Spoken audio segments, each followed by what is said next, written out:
జరియమన్నమాట. So 2 లక్షలు కడతాను లేదంటే జైలుకి వెళ్తాను అని వాళ్ళతో ఈరోజు ఎవరైతే వచ్చారో 9 మంది వాళ్ళందరితో కూడా సంతకాలు పెట్టించుకొని వాళ్ళకి ఆ బైండ్ ఓవర్ కేసు కట్టడం జరిగింది. ఓకేనా? అంటే చాలా విలేజ్ ఏంటంటే ఇంత యూనిటీగా ఎక్కడ కూడా ఉండరు. సో నిజంగా నాకు అది చాలా ఆనందంగా ఉంది. మీరంతా బాగా యూనిటీగా ఉన్నారు. సో మీరంతా మంచి కోరుకుంటున్నారు. సో యాజ్ ఎ పోలీస్గా మాకు అదే కావాలి. ఏంటంటే మందు తాగి ఊర్లో గొడవలు వేసుకొని కొట్లాడుకొని తన్నుకొని అలా చెత్త సాంప్రదాయం కాకుండా అందరూ కూడా ఊర్లో మీరందరూ ఉమ్మడిగా ఉండి ఊర్లో ఎలాంటి మందు అమ్మకూడదు అని మంచి కాన్సెప్ట్ ఉన్నారు. నిజంగా మా డిపార్ట్మెంట్ తరఫున మీకు అందరూ కూడా ప్రత్యేక ధన్యవాదాలు.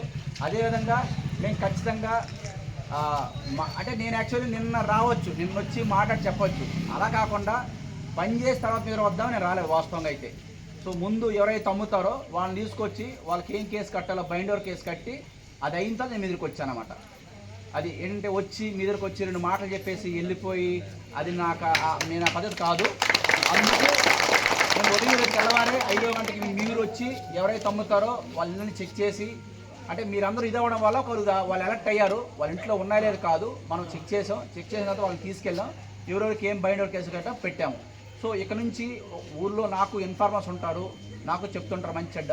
సో కాబట్టి ఎవరైనా సరే మందు కానీ అమ్మితే ఏం చేయాలో నేను చూసుకుంటా, వాడిని ఏం చేయాలో ఎలా చేయాలో నేను చూసుకుంటా, నాది బాధ్యత. అది ఒక పాయింట్. రెండవది ఊర్లో ఈ సమ్మర్ కాబట్టి వేసవికాలం కాబట్టి కొద్దిగా దొంగతనాలు గట్ట అవుతుంటాయి, చూసుకోండి. ఓకేనా? ఏదన్నా